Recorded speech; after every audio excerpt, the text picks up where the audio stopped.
great to welcome property royalty back to Property Tribes. I'm delighted to be joined once again by Phil Spencer. And Phil and I first met up in, I think it was July last year, when Phil very kindly asked me to be a landlord commentator on his Move IQ channel. And I took the opportunity to say to Phil, well, will you come on to Property Tribes? So that's how the relationship started. And Phil, it's great to see you again. Happy New Year to you. And I hope we would be meeting under more optimistic circumstances. But of course, we've gone into a second lockdown now. We've just literally had a news flash that the eviction ban has been extended in England and Wales.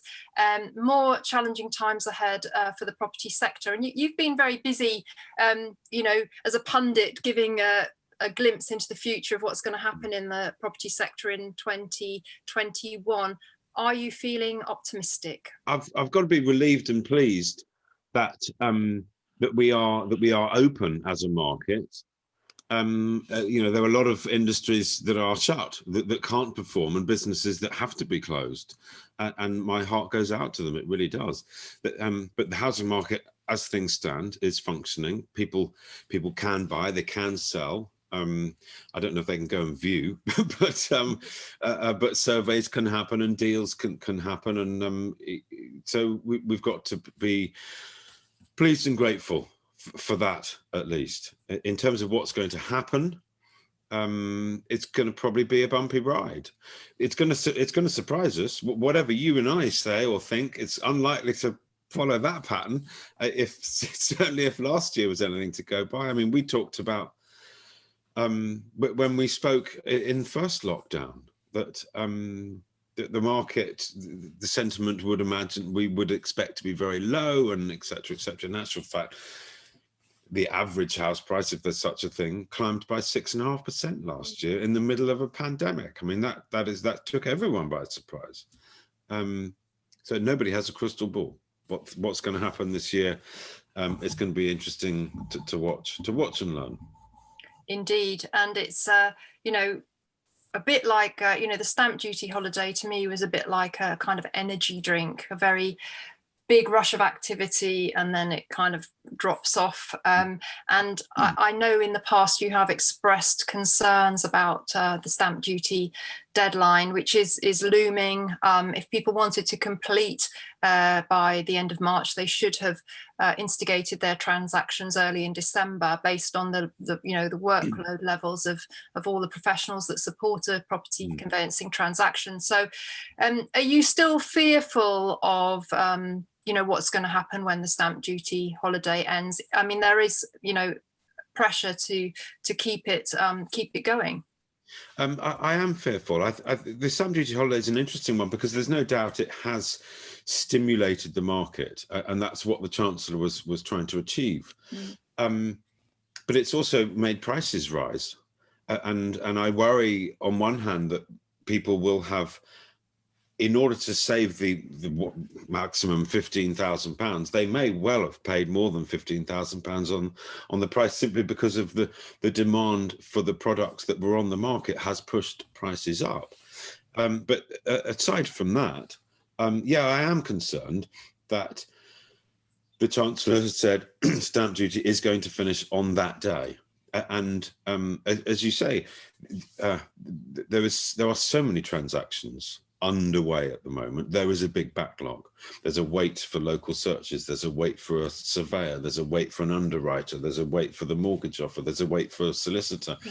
And deals are taking much longer, and that is causing huge frustration for everybody, not just the people in, it's causing frustration for the solicitors and the surveyors and the mortgage brokers, as well as the buyers and the sellers and the people who are involved.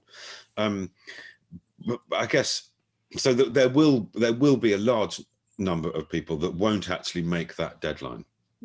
And I worry that, it's going to cause chaos. It's going to cause absolute chaos, because I think people will be pulling out of deals left, right and centre.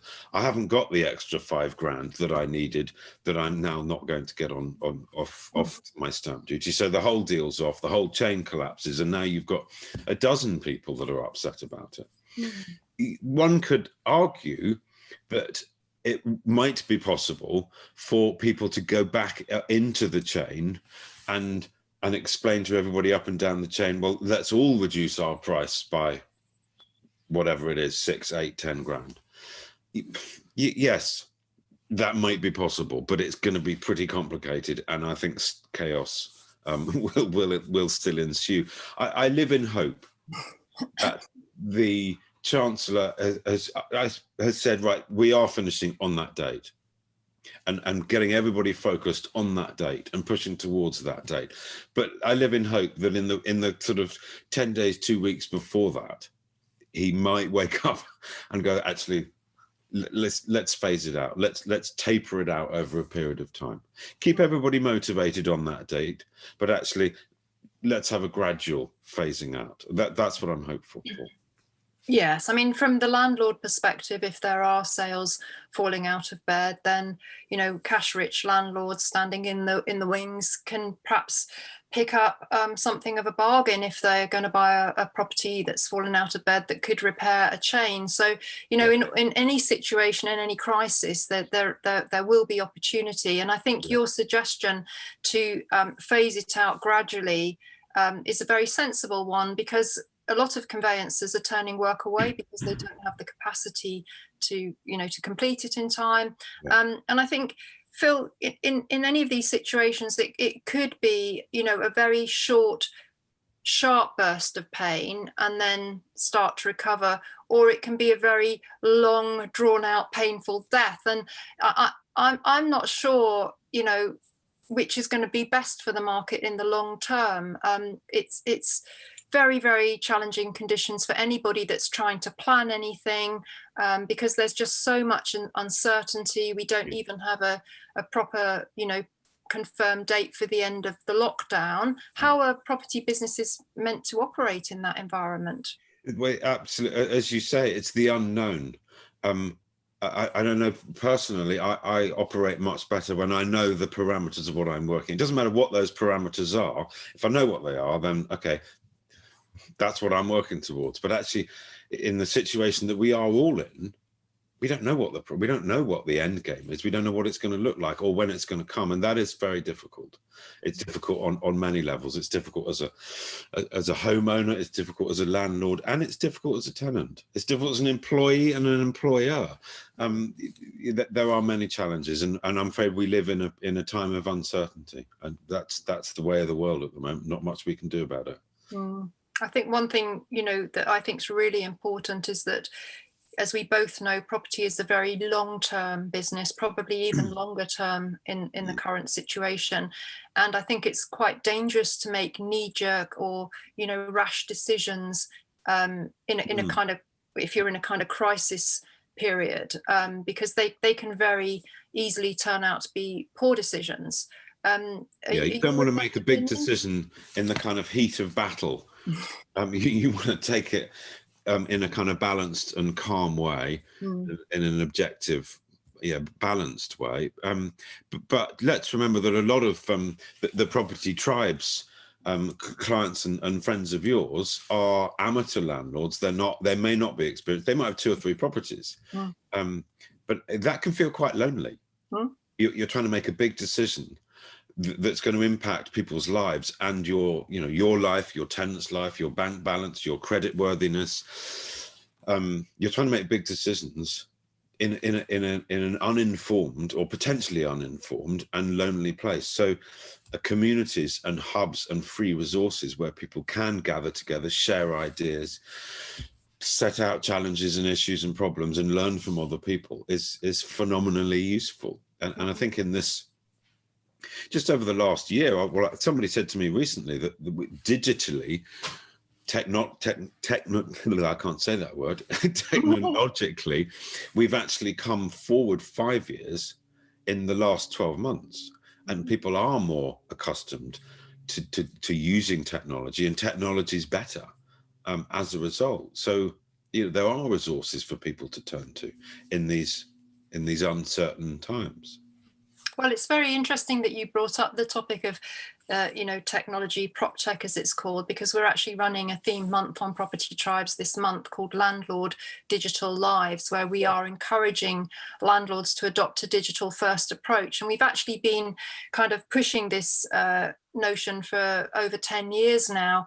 But as you've rightly pointed out, COVID-19 has dramatically accelerated the speed of change within the property sector, and digital tools are actually now providing an answer, or instant returns.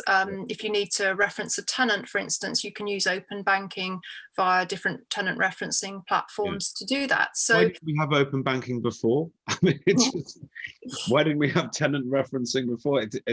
That's a great example of something that's come on leaps and bounds, and you look back and you go, we should have been doing that for years. But, typically, Phil, I'm sure you would agree that the property sector has actually been quite resistant to change in the past. And many estate agents will tell you, oh, it's a people business. And yes, it is. And nobody is saying that technology should take over from people. What we're saying, and I'm sure you'll agree, is that it's a blend of technology and people to provide better outcomes, for tenants, landlords, everybody in the sector can benefit.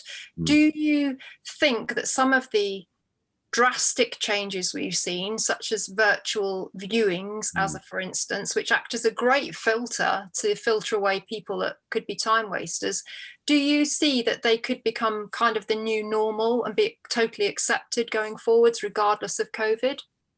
I think as an industry, we are all changing quite rapidly. So they're not all going to remain, but many of them will. I kind of feel that Proptech and all the digital advances that's fantastic for getting information, getting quick information, whether it's about your mortgage, whether it's about your tenant, whether it's about your property, your yield or your costs. All that information exists, and nowadays we are able to access it immediately and make decisions and make changes based on proper data. That's fantastic. That really is a fantastic change, and that will remain, and indeed is set to improve even further. But it is still a people business, and it is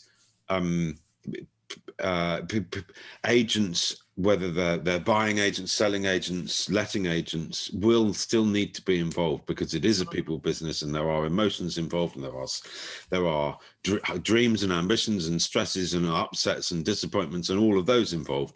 Those can't be solved digitally.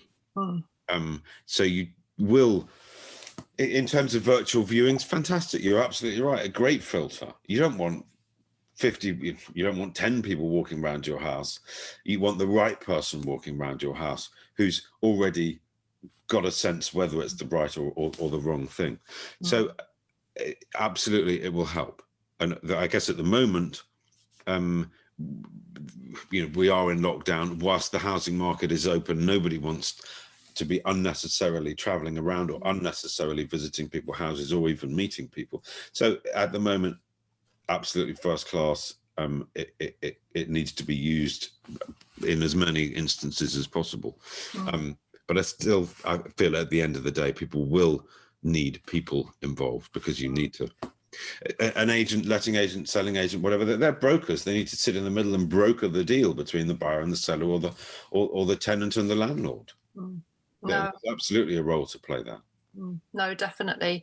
I think, Phil, if we move on to some of the trends we've seen develop, and I can't say whether they're going to be short-term trends or trends that really gain traction, but I think it's so interesting to talk to you, because you have the owner-occupier view, and you also, being a landlord yourself, you have your landlord hat on to look at these things. And some of the things we're seeing, such as exoduses, if you believe the media hype, an exodus from city centres, people looking, I've read this week, there's a huge demand in detached properties with gardens in the country. People are looking for office space where they can work from home.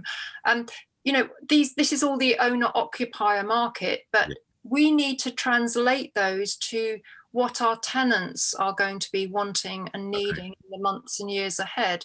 So what do you think about these, if we call them mini trends that we see developing? Do you think tenants will be changing their priorities? Oh, interesting question. I'd not thought of it from that perspective, but let's just kind of knock that one through. Yes, I mean, tenants are looking for a home in the same way that an owner occupier is looking for a home. And what do they need nowadays? What's more important to them? Commutability isn't what it was. That's not as important, which I think will open up quite a number of new markets that perhaps investors may not have considered before, simply because the tenants weren't considering before. But if the tenant no longer needs to be on a train into a metropolitan area in order to work 5 days a week, then that that kind of connection between rent and commutability or time or cost of commute is no longer what it was. So I think that's an interesting one for people to look at. What else? I mean, on the same topic, I suppose, connectivity and having good broadband. Yep. Absolutely vital nowadays in a tenant's mind. It's probably getting up there with good schools. If it hasn't got a broadband and I can't work from home, my kids can't do homeschooling, and the partner can't do a Zoom while I'm doing something else, then it's a no deal. So that I think is absolutely paramount. That's perhaps a new one. Importance of access to outside, to nature, to gardens and perhaps activities that can be done close to home. I think in not in a public way. But is that a mini trend? Well, I hope it is. But regardless of whether it's a mini trend or not, actually, it's really nice to be able to go outdoors and have fresh air and nature without having to jump in the car and travel somewhere. In terms of inside the house, I've talked to people who have come back to me going, you know what, open plan's a complete disaster. I thought it was great, but through lockdown, I've learned it doesn't function. There are always trends in a housing market, like there are trends in fashion, there are trends in bathrooms and kitchens, there are trends in open plan or not open plan. The death of the dining room. Have we seen the last of the dining room? People haven't been using the dining room if they're lucky enough to have one. No one's had any mates round. Dinner parties thing. When's that going to predicted to return? That's going to be some time away. Maybe it will turn into the home office. Well, there you go. I think it's fair to say that we are all now, whether you're a tenant or an owner-occupier, we are asking more of our homes. And so the more adaptable, the more flexible a property can be, the more you're going to enjoy living in it. But it used to be just a home and a place to sleep and spend time with your loved ones. Now it's an office, it's a school, it's a gym, it's a park, Life is going to return in most respects to the way it was before. And so we don't want to make any short-term decisions. We don't want to make long-term decisions based on what we hope and pray is a short-term sort of blip. But actually a tenant, their horizon is more shorter term than an owner-occupier. An owner-occupier is going to be thinking 5, 10, 15 years.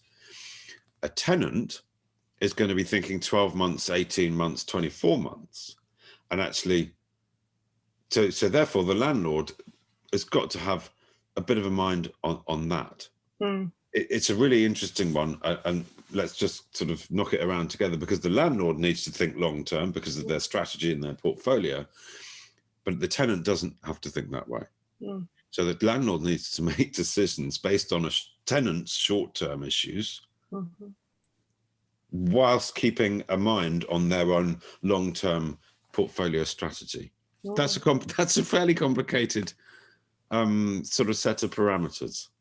Well, it certainly is. It's a very curly one, and I don't really know what the answer is, other than I agree with what you said, not to make kind of knee-jerk or instant decisions just because there's some kind of crisis point.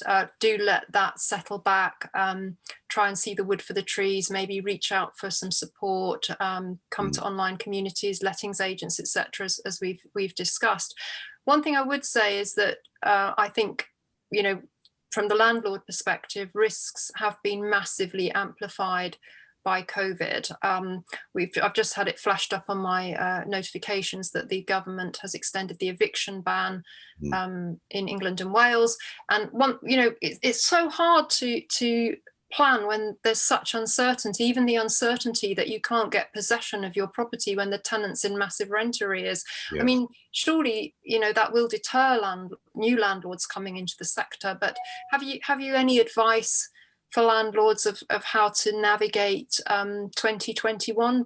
Being a landlord yourself, you can have some insights.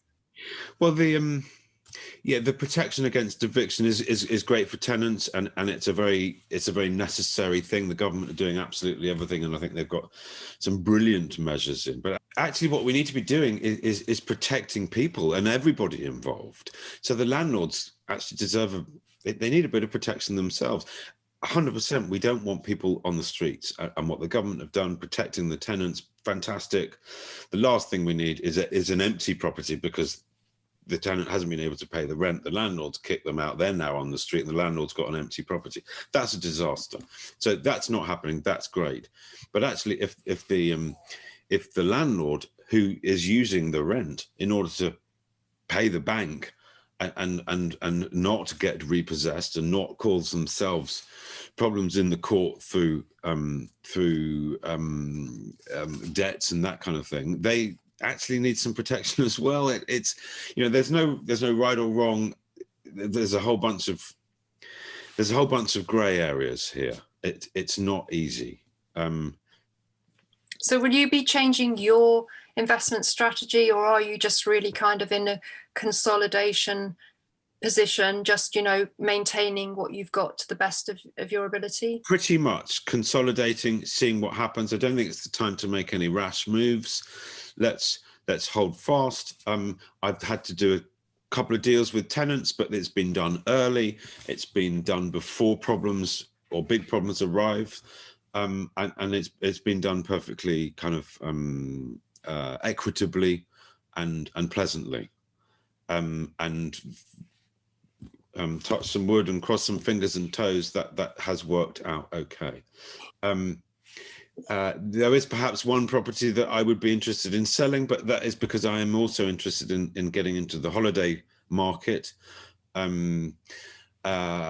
I think we're going to be holidaying at home for a long period of time. I happen to love holidaying at home, and I'm not really missing getting on a plane and moving around the world. So that's something that intrigues me. And I know you're also interested in the holiday market. There are different tax breaks. That's something I need to get my head around and learn more about. So I'm going to be doing that over the course of the next couple of months. Yes, I hope you don't mind me mentioning your holiday let project, because it's really interesting to hear that you're diversifying a little bit and that you've got the confidence to start this during a pandemic, because essentially, from what I understand, Phil, you're buying a bungalow and looking to develop it, which is quite a challenging, largish project, and it's really interesting to hear that you've got so much faith to continue on with that during the current situation. It's an exciting project. It is in a place that I'm very happy to spend time and would relish spending time. So it is actually a long-term play for my family and I'm thinking forward 10, 20 years and spending time with my kids and their kids and a kind of a family place to actually get together and spend time. In between times, got to pay for it, and it's in a spot that I know will rent well. It's in a tightly confined place, which means there's not going to be overdevelopment. It's been popular for a long time, and it's not going anywhere. No, I totally agree. And I think one of the added benefits to particularly coastal holiday lets is that one of these mini trends we've seen is people moving to the coast because they feel that, you know, they can have a better quality of life there. And I know for myself that I always am at my happiest when I've got a sea view. Yes. And again, this is going to help keep coastal property prices fairly robust, which is actually what happened during the last recession in 2008, when, you know, our holiday lets actually didn't go down in value. They kind of plateaued and then they started to go up again in the years following. So there's actually a lot to be said, you know, for coastal property, even if you're not thinking about doing the holiday lettings strategy. Yeah. It's good for the soul if you're able to spend time by the sea. It's really, I know it's really good for me. My wife is Australian and she was born on the sea, and I always promised her at some point we would get back. She misses it desperately. I always promised her that at some point we would get to spend more time by the sea, and it turns out that my beach hut wasn't cutting the mustard. So we've gone for a little more seriously. So yeah, I'm really looking forward to the challenge. And it could be somewhere that you retire to, you know, when you're ready. But meanwhile, you've bought it at today's prices and you're going to let it out, and it will hopefully pay for its own keep and maybe a few further pennies. So that's the plan. Yeah. But I mean, I hear my own words of advice to investors and clients that I've represented in the past. But when you're buying an investment, you buy an investment, and actually you don't need to like it. The maths do the talking, and if financially it stacks up, that's a good investment. When you are trying to, when you're looking at buying a holiday home that you wish to use and enjoy, and you wish to function as a rental, you don't quite get the best investment, and you don't quite get the best holiday home, simply because you're trying to do a bit of both. So I always encourage people, just be clear in your own mind: is it an investment or is it a holiday home? And that's fine. Either is fine. But if it's a holiday home that it is where you wish it to be and where you wish to spend time, may not be the best investment. But as long as you kind of mentally accept that, then that's absolutely fine. Well, I think if you love an area, you can transmit that passion about the area to your guests. You can tell them where your favorite restaurants are, where your favorite boutique shops are, Yes. your favorite galleries.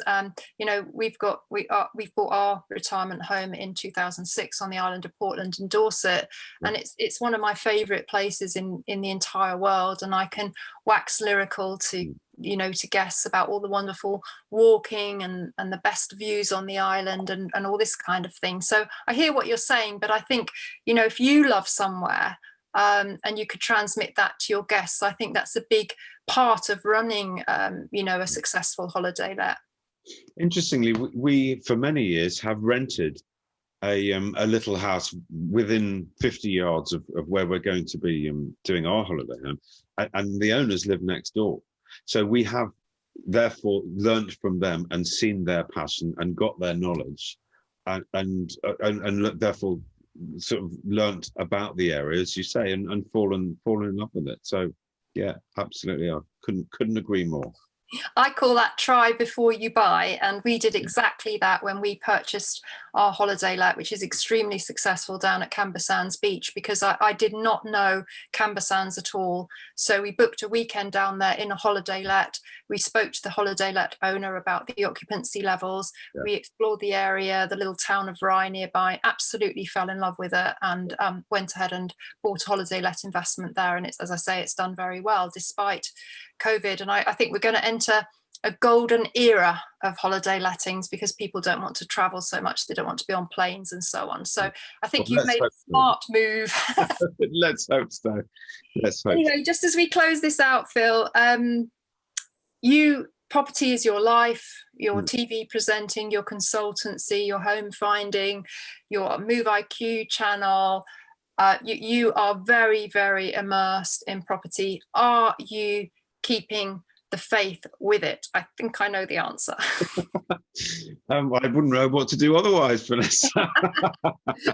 No, 100% I am. You know, we all live in a home. We all want to live in a home. We all aspire to, most of us aspire to live in somewhere bigger, better, and different. A home is everything. It doesn't matter whether you're a tenant or an owner occupier. A home is your sanctuary. It's where you spend time with your loved ones. It's your peacefulness. It's your hideaway from the world. Latterly, it's become your office and your gym and your classroom as well. So that's been challenging. But it's an investment. It's a tangible.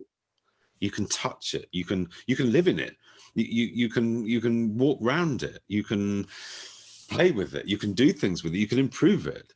And you can get, I mean, it's not a liquid investment in the way that a stock market investment is, because it might take you months to get out of it or get into it. But a stock market investment is not very tangible and not really very exciting, and you also can't control it. You can't go, no, I don't like what you're doing with that, actually. With a property, you are in control. That brings its own challenges, because you are in control, and it's up to you to decide your strategy.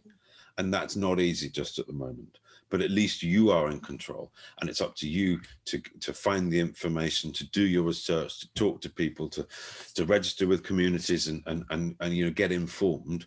And then it's, you're good to go. You're in the driving seat. So I'm waffling, but in answer to your question, I am very much remaining in the property camp. It's a market that I know and I understand, and as I say, it's tangible, and I believe in. Long term, I believe in it. We have an increasing population. We have a housing shortage. We are living longer. We are leaving home earlier. We are getting married later. And actually all of that puts pressure on our housing system and our housing market. So long term, if you play your cards right, property is the way forward. Well, I'm so glad that we finished on a positive note, because there's a lot of, negativity around, and I've come across this word today called doom scrolling, where you're scrolling through social media and it's just all doom and gloom. And actually, I kind of have the mind to stay off it now, because I know in my own mind and my own 18 years experience that property is a very strong investment. The fundamentals remain the same. Yes. They haven't changed. The game has changed a little bit. We've got to do our due diligence and be more robust about our decisions, but ultimately it is a good investment. Have you got any other positives to finish on? I have, actually. It's a housing market and an investment market survives on the availability of credit and people's appetite to borrow money. There are challenges, of course there are, and you're absolutely right to talk about. You need to be strategic. You need to be cautious. You need to think where you're going with this, much more than you have in the past. But the banks are in business to lend money. That's what they want to do. They want to lend you money. And there are some sensational mortgage deals out there at the moment, absolutely sensational. Some of the longer term fixes, brilliant. So yeah, a positive spin, get in there and borrow some money now, because as this plays out in the months and indeed the years ahead, those rates won't be around. They simply won't be around. Money's not going to, I would doubt money's ever going to be cheaper than it is now. So it's so interesting you mentioned that, because just today there's been a whole raft of media about new first-time buyer products coming out, which is very positive. If they can get back into the market with lower deposits and better rates, that does support the housing market to some great extent. And as you rightly said, the government has kept the housing market open, and I definitely express gratitude for that. Yeah, Vanessa, lovely to talk to you. Good luck with everything you're doing at Property Tribes. It is a moment or a period where people need as much help and guidance and advice as possible. So great. I love what you're doing. Oh, thank you, Phil. And it's a real privilege to have your input on Property Tribes. And I do urge our viewers to pop across to your channel, Move IQ, where Phil's producing some really fantastic resources for anybody with an interest in property. So do take advantage of that. And thank you, Phil. And again, Happy New Year, and good luck with your holiday let project. And maybe we can get some updates on that when we meet again, on maybe even in person, who knows, later in the year. You're very kind. Thanks, Vanessa. Thank you. Bye. Bye-bye.